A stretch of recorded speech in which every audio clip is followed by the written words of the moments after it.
Mwuka Wera mukoreshe nibyo asanzwe akorana nawe, yongere kumuhishurira bundi bushya, kandi ibyo ugambire bikwiriye kugera kuri iyi mitima irushaho kunezezwa n'ijambo ry'Imana. Ibyo twumva tukumva bimeze nk'inyandiko tutabasha gusobanukirwa, Imana irahari kandi n'Umwuka Wera arahari kugira ngo abashe kubidusobanurira, kuko ijambo ryawe ari rizima kandi ritubeshaho. None uyu mugaragu wawe Imana nirushaho kumwagura, kandi Imana imwambika imbaraga, iri jambo nawe rimukorere, rihindura amateka y'ubuzima. Hari uburyo gushaka, erega ni igikoresho cyawe. Turasenza cyane kugira ngo Imana imuhereze ibimukwiriye byose bivuye mu kiganza cy'Imana, kugira ngo uyu murimo ukore nta nkomyi, kandi ndabizi ko ibyo byose uri Imana ibishobora. Komeza kumugira neza no kumuhaza uburame, kandi umurindire muri iyi si kuko wamushyizemo, kugira ngo yamamaze ishimwe ry'Imana yacu. Kandi nibyo nukuri birakwiriye kugira ngo tureke kuba ibihombo by'Imana, ahubwo tube inyungu, kugira ngo dukoreshwe n'Imana, bityo ijambo ry'Imana rirusheho kwamamara no kugwira mu mitima y'abagushaka. Tubigusabye twizeye ku bwa Kristo Yesu,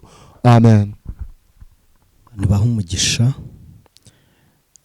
Nababwiye ko numva ndi mu bihe byo gusenga cyane, ndagira ngo dusangire ibi byanditswe, nitumara kubisangira twinjire no mu mwanya wo gusenga.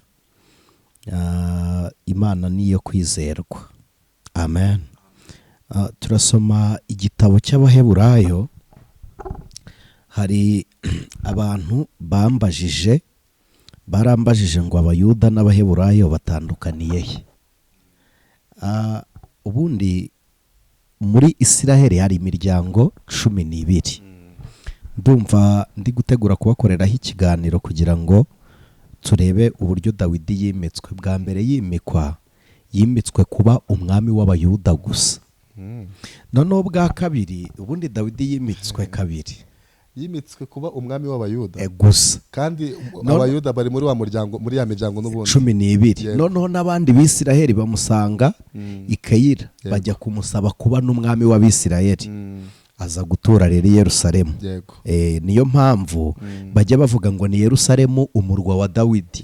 Burya Dawidi yaraharwaniye kugira ngo ahature, yikorera umujyi witwa Siyoni. Burya Siyoni ni Dawidi wayirwaniye. Ni umurwa wa Dawidi. Ni umurwa wa Dawidi. Njye nagiye nsoma ijambo ry'Imana, nakumva nyine ngo ni umurwa wa Dawidi, nkabigereranya nyine na bwa buturo bwo mu ijuru, sinumve ko ari umurwa wa Dawidi nyirizina. Ni umurwa wa Dawidi, buriya hari ahantu he yafatishije amaboko ku bw'intambara.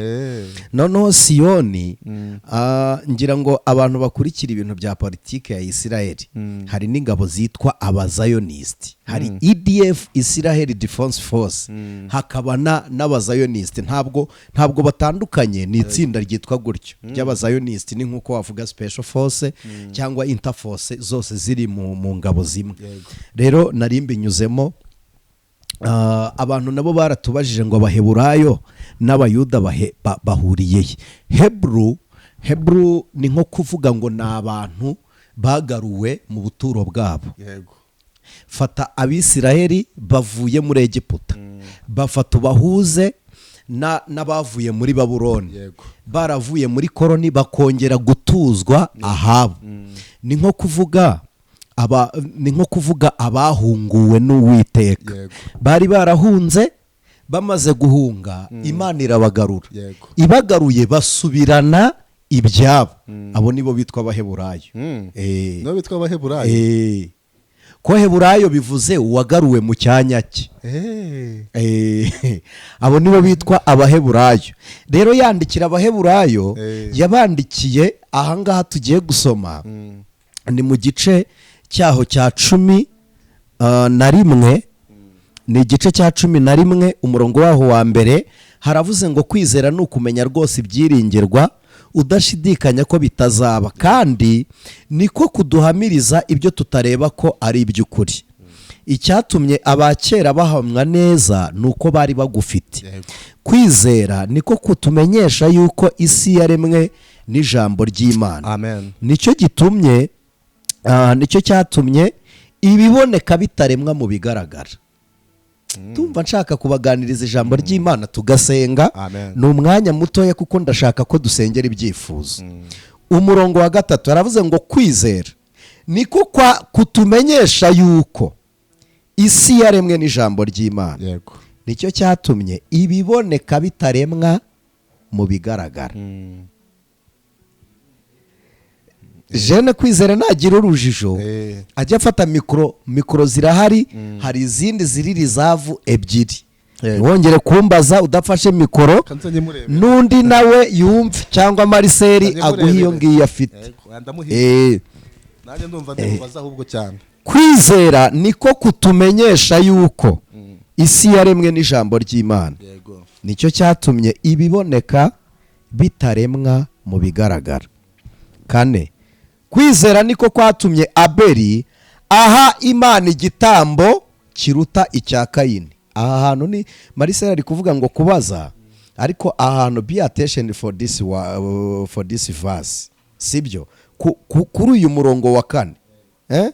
Kwizera niko kwatumye Abeli aha Imana igitambo kiruta icya Kayini kuba cyiza, ni nako kwamuhaye guhamya ko ari umukiranutsi ubwo Imana yamuhamyaga ko amaturo ye ari meza, kandi niko kwatumye nanone akivuga nubwo yapfuye, akivuga nubwo yapfuye. Kwizera niko kwatumye Enoki yimurirwa mu ijuru ngo adapfa, kandi ntiyaboneka ko Imana yamwimuye kuko yahamijwe atarimurwa yuko yanejeje Imana. Ariko ndanezerewe, ariko utizera ntibishoboka ko ayinezeza, kuko uwegera Imana akwiriye kwizera yuko iriho, amen, akagororerwa ikagororera abayishaka. Kwizera niko kwatumye Nowa atinya Imana amaze kuburirwa nayo iby'ibitaraboneka, akabaza inkuge yo gukiza abo mu nzu ye, ariyo yacishije iteka ry'abari mu isi.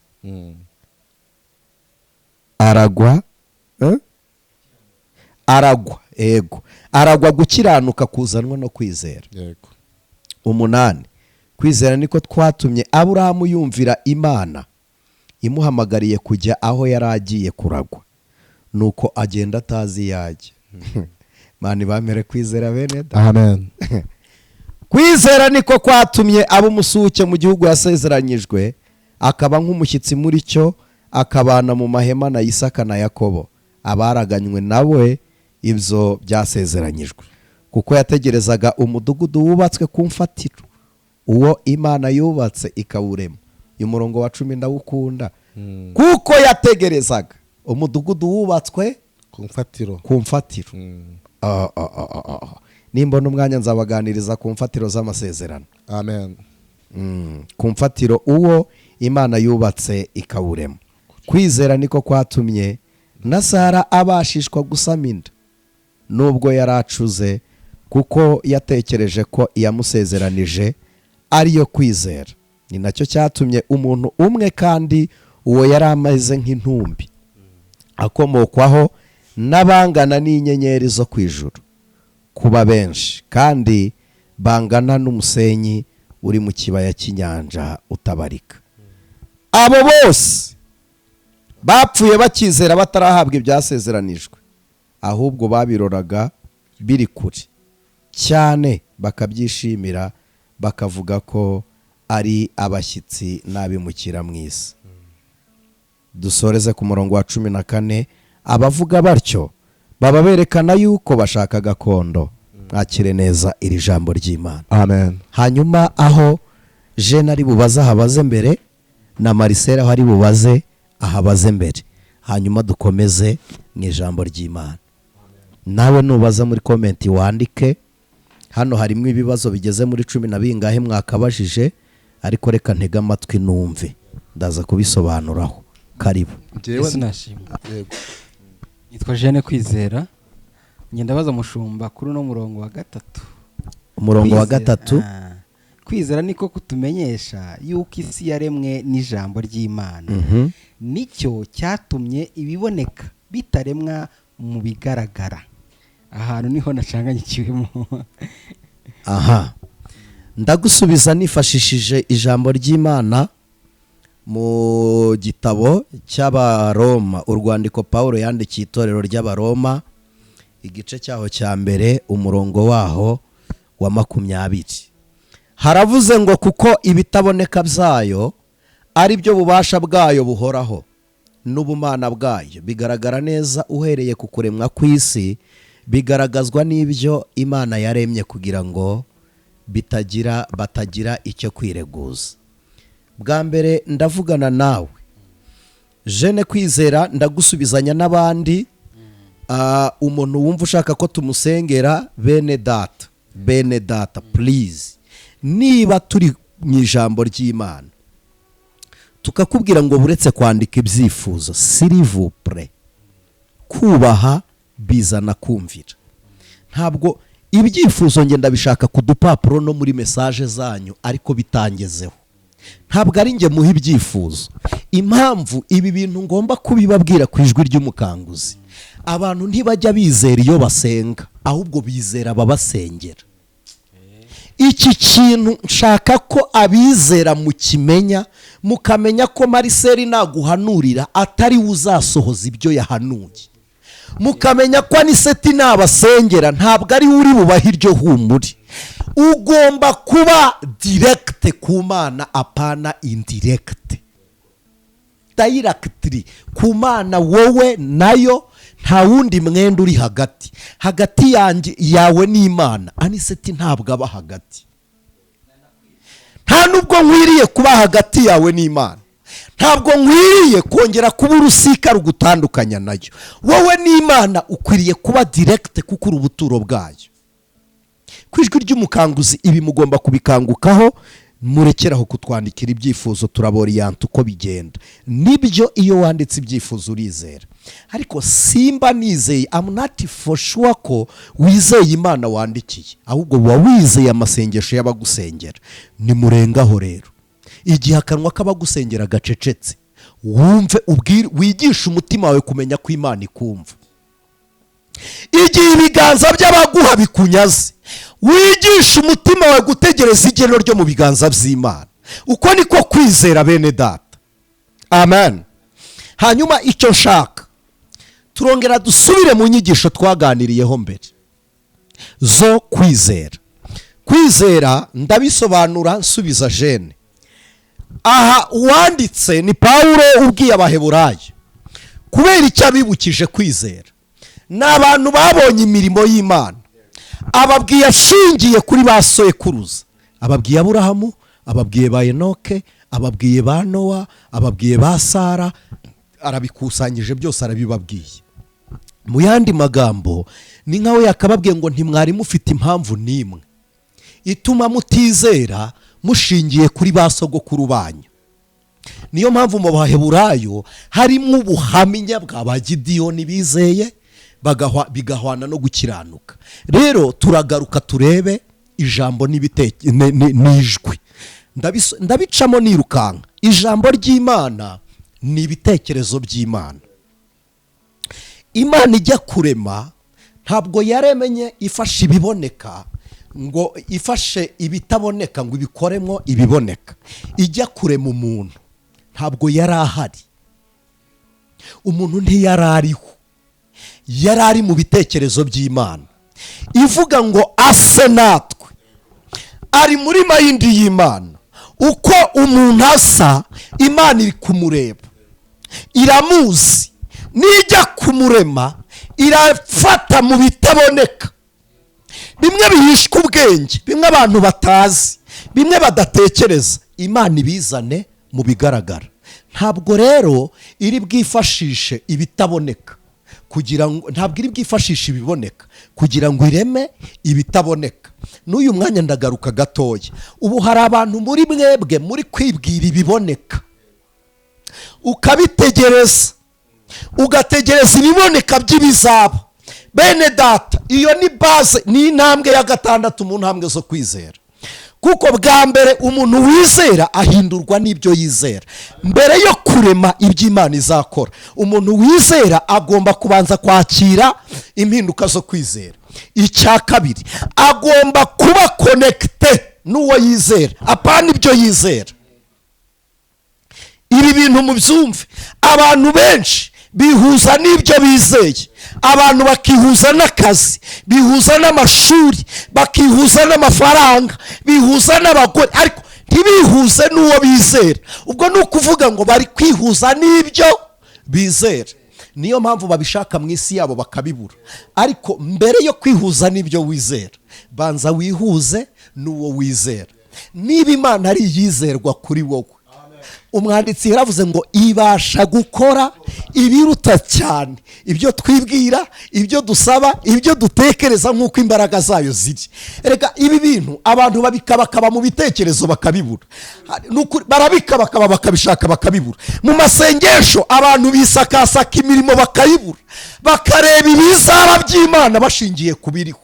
Ndagira ngo mbakurire inzira ku murimo. Ibiboneka by'Uwiteka bituruka mu bitaboneka byayo. Bwa mbere, hano muri iri teraniro turi kumwe n'umuntu udafite inzira, uri kubona nta nzira. Bwa kabiri, nta munsi wigeze ubaho ubona nta nzira n'imwe ihari ngo iryo joro ricye amahoro. None se kuki bwakeye? Biravuga ngo amahoro n'iyo nzira byari bibitse mu bitaboneka by'Imana. Ndongera ngaruke gatoya, ndacyashaka kukuganiriza. Imana yabajije Yobu ngo ntararema isi yabagaye. Uyu mwanya umuntu ashobora kukubwira ngo umuntu ntiyaremwe avuye mu bitaboneka, ngo kuko yaremwe mu itaka. Itaka ryo ryavuye. Bibiliya iravuga ngo isi yari iriho ubusabusa, ngo umwuka w'Imana yagendaga hejuru y'amazi. Ni ukuvuga ngo Imana ijya kurema umuntu yarabanje irema n'itaka, ntabwo ryari rihari. Exactly, rirabanza ribaho. Bene data, hari abantu batinze kubona ineza y'Imana. Imana ikiri gutegura. Imana ishimwe. Hari igihe Imana igucecekana ikajya gukora, hari n'igihe ikora ntivuge. Ibyo byose bibaho. Abantu batabona ineza kuko tutazi bitaboneka by'Imana. Uyu munsi mu bitaboneka by'Imana usuzugura umukozi ukoresha, none ejo akabanyokobuje. Ibyo si byo twita ibitangazo bitugezeho. Urakoze cyane. Ni iki cyitwa igitangaza? Nuko kiba kije tutacyiteze. Ibikiri kurema itaka. Imana mbere yo kurema Adamu, mbere yo kumurema yarabanje imushyiraho. Burya Adamu yabayeho ariho, yari ahari. Nshaka urakoze Marisera, nyumvishe vuba. Nukuri Adamu yabayeho ariho. Haleluya. Guti guti Adamu niwe utari uriho, ariko Imana yo yabonaga Adamu. Mu yandi magambo, Isaka ntaravuka ariko Imana yamwise izina. Sara ni ingumba, arishijwe no kutabyara, ariko mu maso y'Imana yamwise izina. Yego. Hana ntarabyara ariko Imana irabona Samweli mu rusengero, irabona Samweli mu rusengero ari kuyikorera mu bitekerezo byayo. Amina. Imana yumvaga ibicuro. Amina. Yumvaga ibicuro by'igiye kubyara, yarabirebaga ikabibona. Ibitaboneka nibyo biri mu nsinzi y'igorigota. Imana ishimwe. Reka mbabwirize bene da, ibitaboneka nibyo biri mu nsinzi y'igorigota. Muti gute? Bibiliya iravuga ngo ntiyitaye ku isoni z'umusaraba, ngo kubera ibyishimo byari bimushyizwe imbere. Ibyishimo ku muntu wambaye ikamba ry'amahwa, ibyishimo ku muntu bateye imisumari, ibyishimo ku muntu bari butere icumu mu rubavu, ariko yarebye mu bitaboneka by'Imana. Amen. Pawulo yandikiye Abagalatiya igice cya 5 24 na 25, arababwira ngo niba tubeshwaho n'umwuka tujye tuyoborwa n'umwuka. Yarababwiye ngo ba Kristo Yesu babambanye kamere n'irari n'iruba ryayo. Arababwira ngo niba tubeshwaho n'umwuka tujye tuyoborwa n'umwuka. Ikintu ushaka kubabwira ni iki? Niba umwuka wera ari utubeshejeho, ndagira ngo mvugane nawe impamvu. Imana Data uyu munsi bakubajije ngo Imana irihe, ituye he? Umuntu utaragira imbaraga zinjira mu bitaboneka by'Imana, abataraba connected nayo, abatarahura n'Imana, bakubwiye ngo Imana irihe. Bakubajije muri wowe nihe, ni ahantu ukuntu hadasobanutse, ni muri wowe. Ninde wahagera? Wahasobanura hate kugira ngo hafatike? Aho mu bitaboneka by'Imana. Imana yashimye kwegereza abantu amasezerano. Iyo irangije twiyegereza mu buryo bw'umwuka, nta muntu uyifata n'amaboko, ariko umuntu wizera yumva gukorwaho nayo. Umuntu wizera yumva ijwi ry'Imana. Iyi Mana iri kuvugana nawe, muhanuzi, bishopu, aposo, uriwe wese, iyo tubwiye ngo numvisha Imana ivuga, kubera ikivugira muri benshi hakumva umwe, iri mu buryo bw'ubutaboneka. Bibiliya ivuze iki? Iravuze ngo mu gice cya mbere, urwandiko rwandikiwe itorero ry'Abaroma, ndahabasomeye ntabwo uyu murongo ndawukunda. Haravuze ngo kuko ibitaboneka byayo, uyu mwana ingumbi iri gushaka abitse mu bitaboneka, ngo ari byo bubasha bwayo buhoraho. Nasomye ijambo rirambwira ngo abami n'abatware, ngo icyubahisha Uwiteka nuko akinga ibintu, ngo ariko abami n'abatware banezezwa no kubigenzura. Ndavugana nawe uyu munsi, isi ntizuriwe, ariko Imana irakuzi. None tuzi mwarimu kuko wigisha, none tuzi umunyeshuri kuko wiga, tuzi umumotari kuko utwara moto, tuzi umupangayi kuko ukodesha, none tuzi umukene kuko udakora, none tuzi ingumba kuko utabyara. Ariko mu bitaboneka by'Imana harimo igeno ryayo, harimo icyo Imana yagennye. Aniseti wa nona nabahaye ubuhamya uburyo ubuzima bwanshaririye, njya kwiyahura nsanga abana b'abakobwa bari koga, abo nibo banyirukankanye. Imana inkirisha urupfu, irunkirisha inkoni. Umuntu ujya kwiyahura atinya inkoni, kandi ashaka gupfa. Najyaga kurwana nabo nkagwiramo icyarimwe, ariko mu bitaboneka by'Imana. Haleluya. Umugabo yicaye ku muhanda arasabiriza kuva avutse, Yesu ahageze ayora agataka. Uyu mugabo iyo biza kuba mu biboneka, iri taka aba yarariyoye kera, kuko yamaze imyaka arikandagira, ari aho ngaho rwose, yamaze imyaka aryicara iruhande. Ariko kuko riri mu bitaboneka, Kristo niwe ubifata akabitwegereza. Haleluya. Amen. Niwe utumenyesha, niwe ubitwegereza. Haleluya. Imana ikwegereza imigisha yo mu bitaboneka byayo, iri mu bubiko kandi wikiwe wowe. Imana irashaka ko tuyegera ikaduhuza n'ibitaboneka byayo. Amen. Imana ishimwe. Jene kwizera, ndacyaganira nawe. Uyu murongo wa gatatu, reka mpagrandise kugira ngo mpabone, ndi gusoma nanjye biri muri screen. Haravuze ngo kwizera niko kutumenyesha. Kubera iki bisaba ko binyura mu kwizera? Kwizera nababwiye ko ari ibitekerezo bihindurwa n'uburyo dufatamo Kristo Yesu. Kwizera bituremera undi muntu, kwizera bituma tuvuka. Bibiliya iravuga ngo kwizera biratubyara.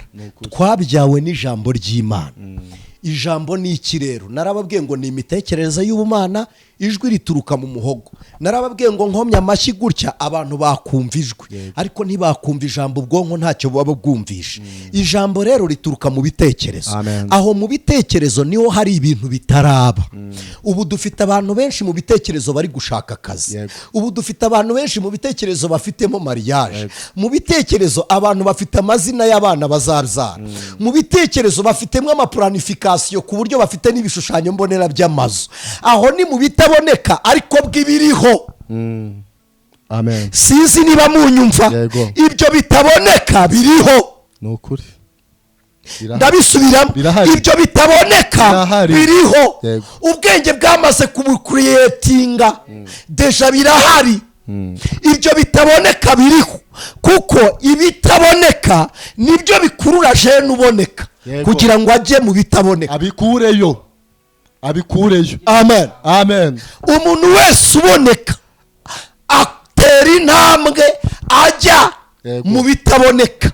Ubu abantu benshi bari kwiga ngo babiki, icyo bari kwigira kuba ntikiraboneka kuri bo, ariko mu bitekerezo bari gutera intambwe ngo bajyeyo. Ibyo ni ibiri mu biboneka by'umuntu, mu bitaboneka by'umuntu. Mu bumana rero hashobora kuba ikinyuranye n'icyo uri kwigira, kuko mu bitaboneka by'Imana niho hari ubutware bwinshi. Rero Imana irema ntabwo yigeze yifashisha ibiriho, ndabisubiramo, Imana yashobora kuremera jene amafaranga idakoresheje amaboko y'umuntu wese uriho. yego ndabisubiramo, nubwo ari iyobera ku bantu, ubu Imana yakuremera inzu itubatswe n'ibikoresho byigeze byubakwa izindi zose ziriho mu isi, kuko Imana ishobora byose. Imana rero mu nzira, mu buryo wabuze, ubu Imana yakuremera umuhanda ukugeza mu byo wifuza. Imana yabikora bugacya. amen. Umwanditsi yavuze ngo iki? Yaravuze ngo hari kurira, nukuri kwararira umuntu nijoro ariko bwacya mu gitondo. Njyewe iri jambo naritekerejeho, nta kindi uyu muntu yaraye akora, yaraye arira. Ntiyanatumiye abavuza impundu, ariko Imana yabikora igakora igituma impundu zivuga, ikarema n'abazivuza mu bubasha bwinshi kuko kwizera arababwiye ngo ni ukumenya ibyiringirwa udashidikanya. Hari abantu bizera Imana, Bibiliya batanzeho urugero, iravuze ngo niko kwatumye Aburahamu ahaguruka agenda atazi iyo agiye. Aravuga ngo Imana iravuze. Mu yandi magambo, umuntu wizera agomba kubaza Imana, agomba kuba avuga ngo njye nayo turaziranye. Ikindi, agomba kuba adashidikanya ku ijwi ry'Imana. Icya kabiri, agomba kuba adashidikanya ku bushobozi bwayo. Icya gatatu, agomba kuba ari siri neza ko iyo bavuganye idahemuka. Imana ntihemuka. Mu bitaboneka by'Imana habitseyo umugore w'umwana wawe. Mu bitaboneka by'Imana hariyo umukazana wawe, wowe ntumuzi. Imuzanye mu biboneka, twajya twihutira amasezerano. Ubu uyu munsi Imana ikubwiye amafaranga yawe aho azava, amafaranga y'ejo aho azava, ushobora kurara udasinziriye uri gushakisha ukuntu byuka ujyayo. Ariko ibitaboneka by'Imana biturisha ubwenge bw'abantu baboneka. amen. Bigatuma tugira amahoro.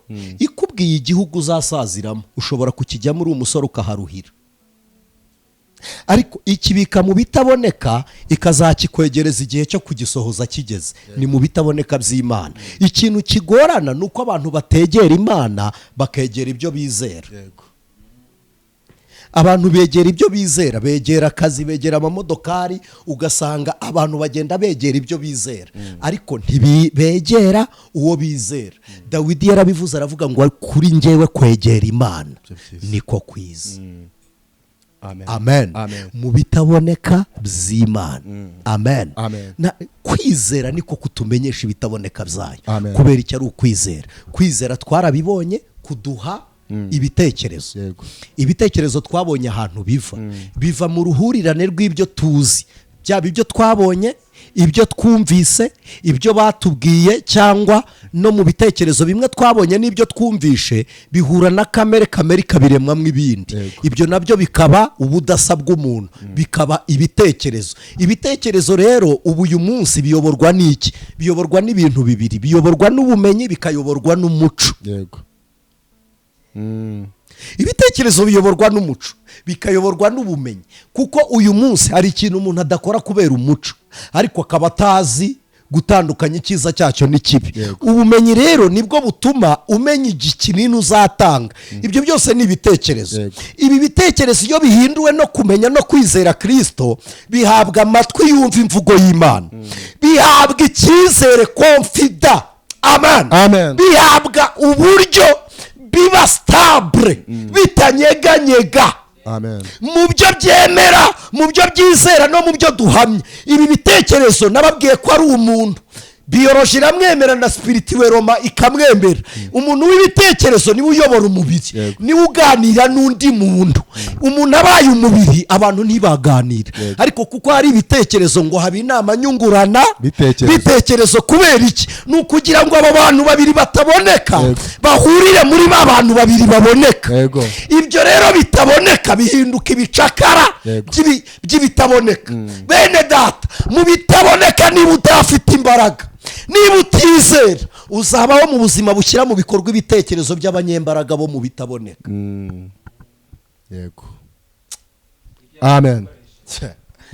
ubu mu bitaboneka hari abantu bapanga amaproje yabo bagendeye ku isi, bakareba uko isi izaza bakareberaho, bagapanga amaproje bagahita bagena abakozi, nawe ukiga kuba umukozi wabo. Icyo nicyo cyitwa ubumenyi. Abantu biga gukorera abandi, icyo nicyo cyitwa ubumenyi. Nukoze proje ayikora ategereje inyungu ku bandi. N'uwitwa ngo arikorera akeneye abatikorera cyangwa abikorera cyangwa abakoreshwa n'abandi kugira ngo abone izo mbaraga. Nuko isi iteye.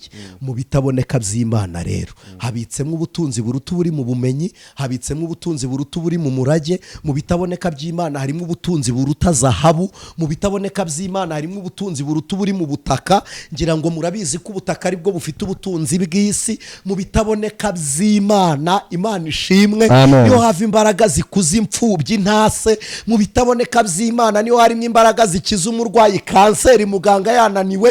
Mu bitaboneka by'Imana niho harimo inzira Yesu yahamagariyemo Lazaro, Lazaro arumva aritaba, ku bandi yapfuye. Mu bitaboneka by'Imana aho niho harimo ububasha bwayo. Amen. Amen. Amen. Imana ishimwe. Nihute tugeraho tugera tugasenga. Umurongo wa 8 n'umurongo wa 9. Aburahamu yabaye umushyitsi mu murage we. Ni ukutamenya ko Aburahamu cyangwa ni intege nkeya? Ntabwo ari ukutamenya ko Aburahamu. Bwa mbere Aburahamu ahamagawe n'Imana yarizeye. Aha mu ntambwe n'urugendo rwa Aburahamu nta kosa na rimwe njyewe njya mbona kuri Aburahamu. Turi gusenga, nasenze ngeraho mvuga ngo Imana itubabarira amakosa twatewe n'ibikomere. Ibi bintu mubyumve mutuje mu bumana bwayo. Izi icyaha Mariseli yakoze akigambiriye afite n'uburyo bwo kugitsinda. Izi ni icyaha cyagukoze wowe, nubwo wowe ukibara nk'uwagikoze, ariko hari igihe umuntu atakaza kontrole. Imana ikabona ko bitakiri imbaraga za Aniseti, ikabona ko bibaye imbaraga z'ibyo ari gucamo zimurushije iki? Imbaraga. Icyo cyaha Imana yakibabariye Eliya. Eliya yakoze icyaha cya situwasiyo. Abwira Imana ngo niba ntarimbayeho nkaryama munsi y'iki giti nkipfira. Already ariyahuye. Ibyo ntibyatumye Imana idategura amagare y'umwuka wera. Amen. Eliya uri gusaba gupfa, Imana iri gutegura uburyo bwo gutaha. Amen. Amen. Mose yakoze icyo cyaha cya situwasiyo. Abwira Imana ngo nsiba mu gitabo cy'ubugingo. Imana iramubwira ngo uwo nsiba n'uwancumuyeho gusa. Yari ibizi ko ari situwasiyo Mose yagezemo. Imana irabizi. Bibiliya ivuga iki? Yesu yageze muri iyi situation ashaka kudeviye. Aravuga ngo niba bishoboka iki gikombe kindenge. Imana izi imbaraga z'ibihe wagezemo, iza makuba utewe na situwasiyo. Imana irayazi. Nukuri. Aha iyo mpageze ndavuga ngo koko Imana si umuntu. Ntago ari umuntu. Koko Imana si umuntu. Iki cyaha Imana yakibabariye Petero. Yihakanye Yesu inshuro 3 kubera urugo Petero yari yisanzemo. Yesu azutse aravuga ngo na Petero mumubwiraze. Ni situation Petero yari arimo yamurushije imbaraga. Yeremiya yanditse igitabo kitari mu mugambi w'Imana, kiri mu buzima n'imibereho ye gusa, cyitwa Amaganya. Abishyira hanze. Ntabwo iki gitabo cyari mu mugambi w'Imana, ni imibabaro yo kwicuza. Yaravuze ngo ba data bakoze ibyaha none ntibakiriho, none dore twikoreye ibicumuro byabo. Imana kumuhumuriza yaramusanze iramuga ngo ntabaza ngo utabare, nkwereke ibindi bikomeye biruhije utamenye. Aburahamu we yakoze intumbero arahaguruka aragenda. Ariko hagati yo kuva havuye no kugera aho Imana imujyanye, urugamba ntabwo ari Imana yagombaga kururwana, n'Aburahamu wagombaga gustragolinga. Kuko icyo Aburahamu agomba kugaragaza ni kimwe, ni ukunyura mu mibabaro y'umubiri ategereje Imana y'umwuka wera. Amen. amen. Ukunyura mu makuba agifite kwizera biravuze ngo naho naterwa n'inzago byinshi, naho nasurwa n'umubabaro, ndacyajya mu ntumbero yaho Imana injyanye. Bakundwa bene data, nimwemere, niho Yakobo yanditse aravuga ngo n'iby'ibyishimo rwose nimugubwa gituma nibibagerageza bitari biri. Yego. Ntabwo ari igitangaza bene data, ibi ngibi ndabibabwira, sinzi niba bitabaye birebire, ariko ibireka mbibabwire. Ni twebwe abakiranutsi, ni twebwe dufite uburinzi butaboneka mu isi y'abajura bagaragara. Niki gituma abajura batwirukaho?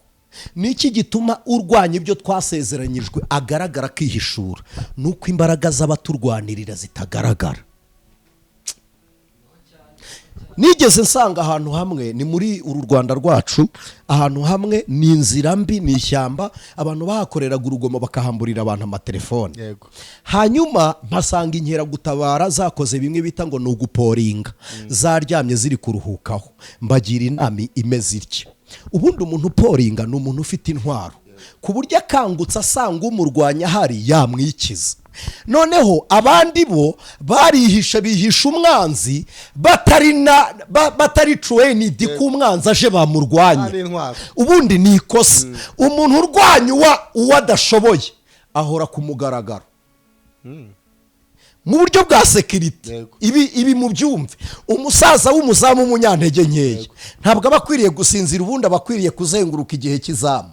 Mu yandi magambo bivuze iki? Biravuze ngo nibaza umunwa wonyine urabamfasha, kuko njyewe sindwana nabo. Ibi ndi kubibabwirira iki? Inkeragutabara niziryama zigasinzira ahantu kandi badafite imbaraga ziri buze kwikiza abantu bateye bafite imihoro n'ibindi, kandi abandi ntibafite ibyuma, ntibafite imihoro, ni piyara n'inkoni bafite bazanye, kandi bashobora kuba batazi kuzikoresha. Birasabwa iki? Birasaba kurindira habona.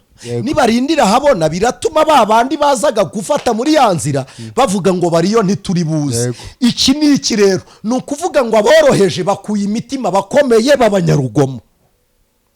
No mu Masaka bahagarikamo Nzabirinda. Urakoze cyane. No mu Masaka bashyiramo Nzabirinda bya kadahumeka. Noneho twebwe rero nta n'umunyantege nkeya w'umubiri ugaragara ko arinda Marcel, nta n'umunyantege nkeya ugaragara ko arinda Jeanne Kwizera. Ni ukuvuga ngo umurozi yakureba abona ari wowe, kuko imbaraga ziturinda ziri mu bitaboneka. Amen. Ujya kukuvuga ntawe umufata ku munwa, ujya kugutuka ntawe umubwira ngo wimutuka. Imana yacu yabahaye liberté totale. Navuga ati ngabo ni mu batware, ngabo ni mu batware, ngabo. Icyo ni nacyo gisobanuro cy'izina ryitwa Yeremiya. Yeremiya biravuze ngo mbaye nkuretse nuko ukureka ntakujugunye.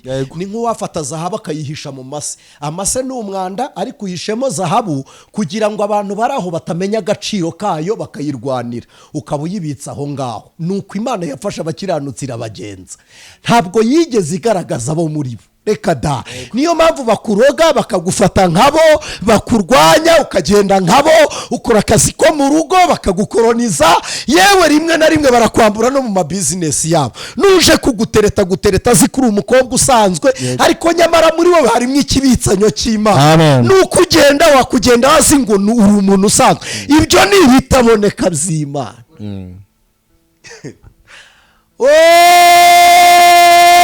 Ibiso ni ibitaboneka by'Imana. Iyi imbaraga z'Imana ziboneka ziza kubera nta muntu n'umwe wajyaga kubasuhuza isi yari kubatinya. Nta nubwo twari kuba dukwiriye kuba turi mu isi, ariko yaturindishije imbaraga zayo zitagaragara kandi Niki gituma rero uturana nabo ntibakuroge kandi batagukunda? Ni imbaraga zitaboneka. Haleluya. Zibabuza kukugeraho mu bitekerezo byabo, bakakwibagirwa kandi bagusura. Nta nubwo twanabyara ndabibonye, ntabwo twabyara ngo ntabwo no guheka ntibyakunda, ntabwo byashoboka, no gukora ku munwa ntibyashoboka, ariko imbaraga zirinda abera zitaboneka. Haleluya. Amina. Izo zitaboneka, izo zitaboneka, imbaraga zibana n'abera. Umugabo umwe yigeze zihishurirwa, aravuga ngo Imana iri muri bo.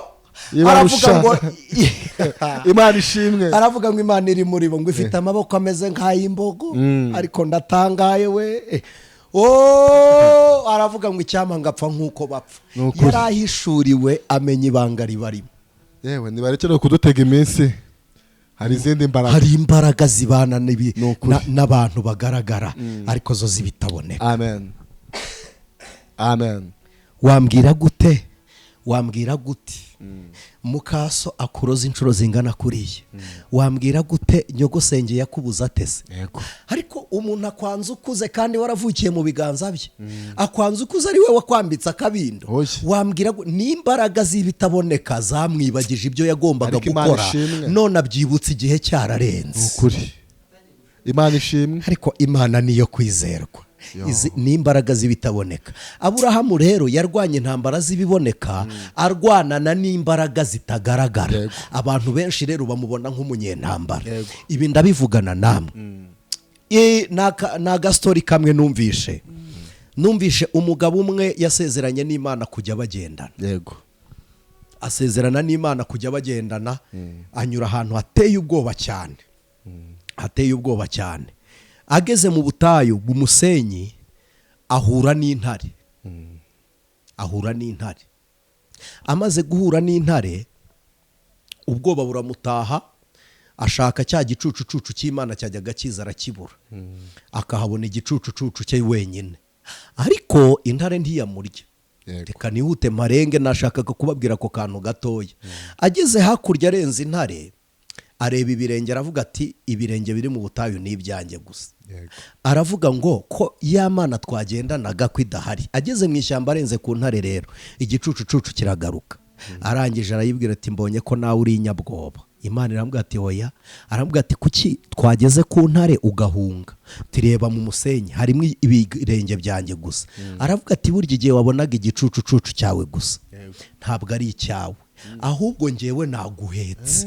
naguhetse. Amen. Nari naguhetse, wari uri ku mugongo wanjye.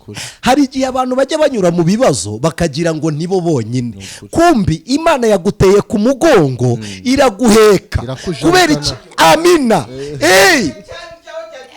Akagaragara igicucucucu cy'Imana, ariko wowe ukagira ngo ni wowe. Kubera iki wanyuze muri ya nzara ntupfe? Ni Imana yaguhetse. Kubera icyo utakozwe n'isoni? Ni umugongo w'Imana. Kubera icyo utarapfa? Ni umugongo w'Imana. Uri ku mugongo w'Imana.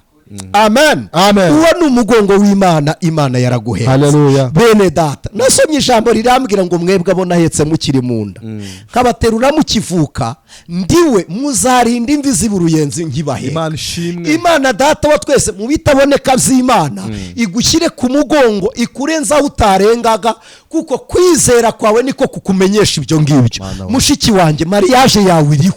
Reka nkubwize ukuri, umuti ukiza uwo mugongo uriho. Umuti ukuvura iyo ndwara urahari. Mu bitaboneka by'Imana harimo n'inzira Imana ihamagarira mu wapfuye. Nta rwego na rumwe wari wageramo Imana ntigutabare. Wowe gerana n'Imana, ureke kwegerana n'ibyayo. Amen. Hari ikindi muri buze kumbaza? Nta kindi. Yabaye umusuhuke. Kubera iki yabaye umusuhuke? Nuko yageze mu gihugu yarazwe. Igihugu nticyamumenya, n'abanyagihugu ntibamumenya. Kubera iki igihugu kitamumenye? Aje adasa n'uwarazwe, arasa n'indushyi. Erega bijya bishoboka ko umuntu ahahira mu iduka rye. Birashoboka ko umuntu ashobora gutega imodokari ye akayisabaho rifuti. Bijya bishoboka ko amafaranga yawe agutera kuruha, ukaruha kugira ngo uyakorere, kandi nyamara mu minota mikeya yari bukwita bakaza. Ubu hari abantu banyuze iz'ibizigu kugira ngo bagere aho bagiye. Kandi ikintu nkundira abana b'abantu, iyo utabawe ubona imyaka yo kugeragezwa yari mike cyane.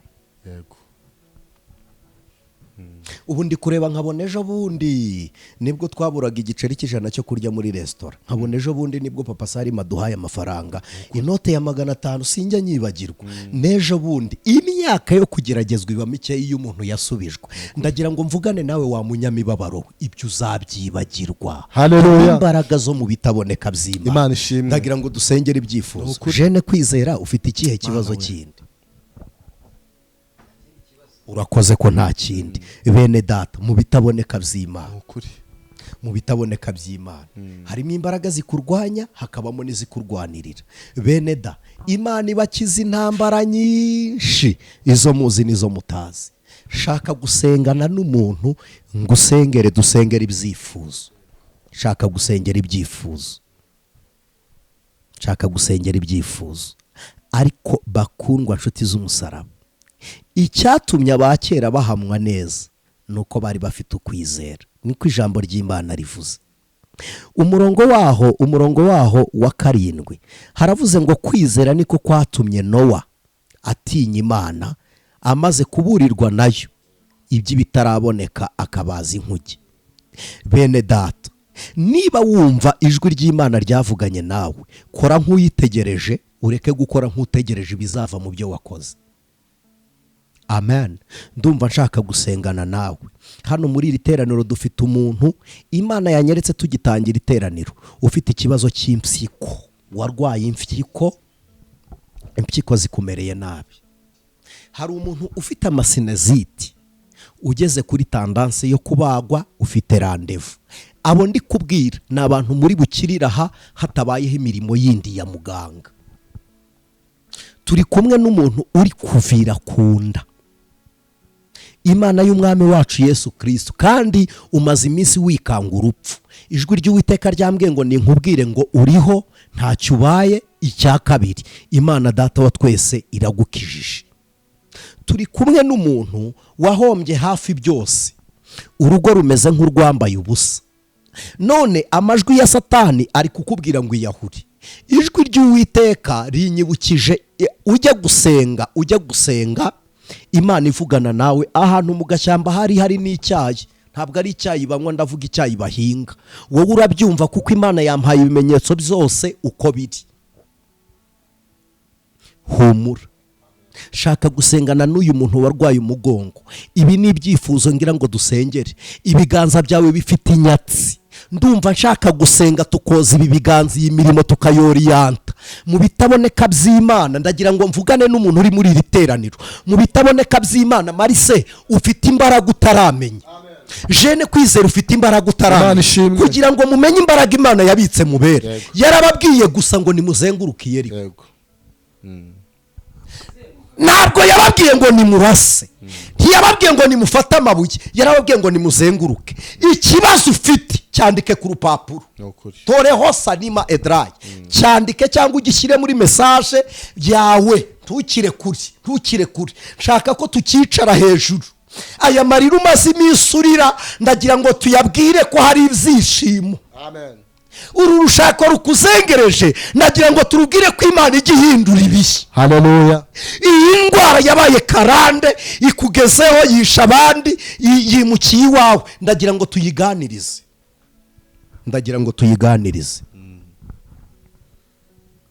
tuyiganirize.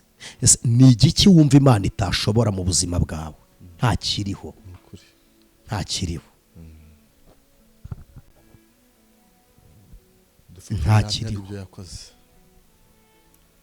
Ntakiriho Imana itakora.